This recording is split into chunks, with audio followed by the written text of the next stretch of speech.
What's going on, guys? It's John here from HTH Hockey, and today we're going to discuss some more William Nylander.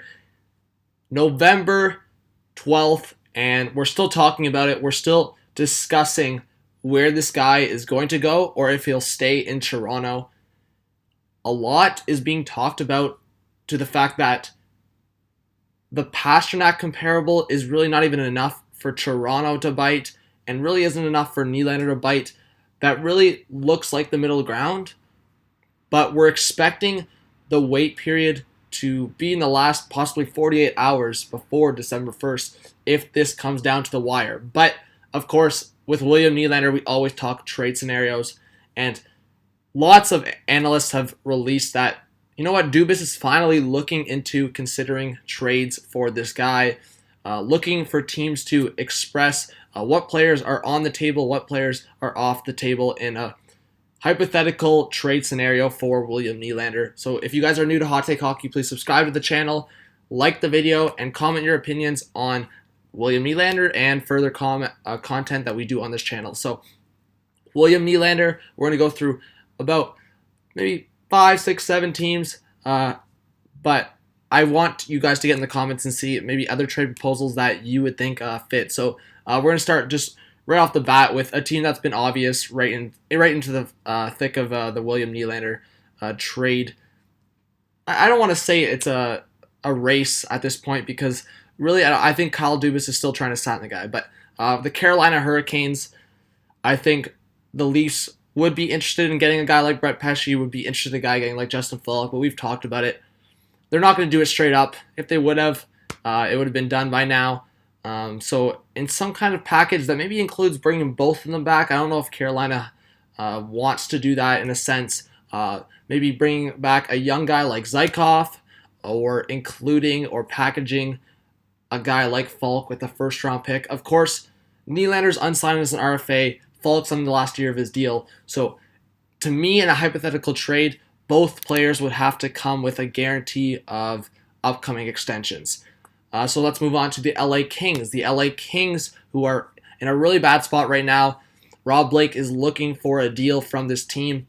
And at the end of the day, LA fires his coach in John Stevens, looking to leaders in Doughty and Kopitar to really bring this team back. Newcomer Kovalchuk really hasn't done horrible, but they are looking for a burst of offense, and that could come from William Nylander. The package could include starting with Jake Muzzin, possibly Tanner Pearson.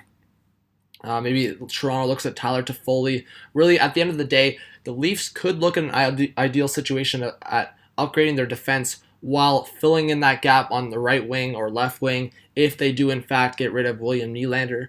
But at the end of the day, I don't think to a lot of fans, especially Toronto fans, that a package of possibly Pearson and Muzzin would be that appealing. Maybe a second or first round pick as package that. Really not sure. At the end of the day, Dubas obviously and fans in Toronto really value Nylander to a huge ceiling. The fact that he's going to be a 70, 80 point guy, top line guy. And you know what? He could be that, but other teams are also looking at, they don't want to rip apart their roster for a guy that hasn't signed a contract yet. We really don't know his behavior behind it, and at the end of the day, most of his point success has come with Austin Matthews. The New York Rangers, I've talked about it before.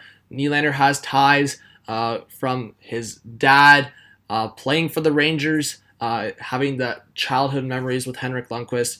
Whatever it is, there is a few Swedes on that Rangers team, and the Rangers do have the pieces to possibly get a deal done. We've talked about guys like Brady Shea. We've talked about guys like Matt Zuccarello.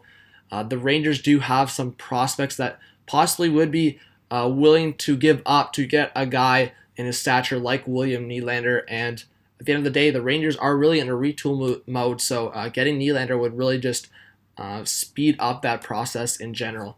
Let's move on to the Anaheim Ducks. The Leafs and Ducks have been known to being really good partners with the Ducks. Of course, the most recent success for the Leafs in getting Frederik Andersen for that first and second round pick.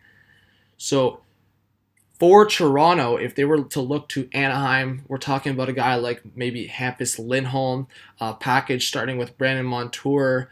I know Josh Manson is a guy that a lot of people have brought up. Not sure if Toronto really wants to go down that path, especially considering I feel like Anaheim values him and Fowler the most.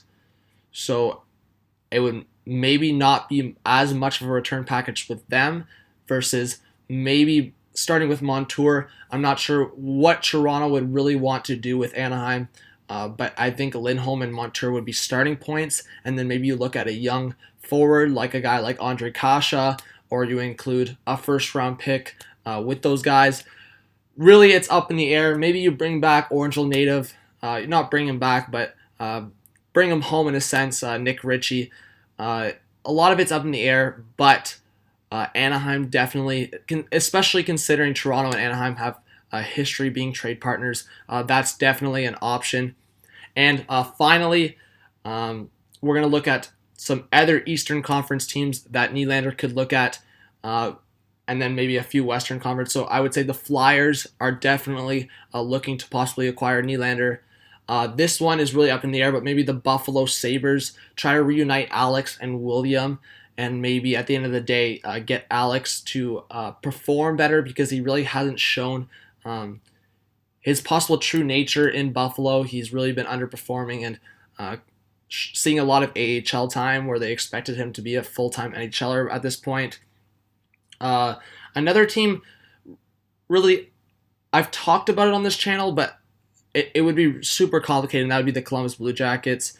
They're doing really well right now, and they've had, obviously, question marks with guys like Bobrovsky, Panarin. Really, at the end of the day, we've talked about a possible Panarin for Nylander, and in conclusion, extensions would have to be guaranteed for both in that sense too. And then maybe at the West, you look at teams like that have struggled in some sense, like maybe St. Louis.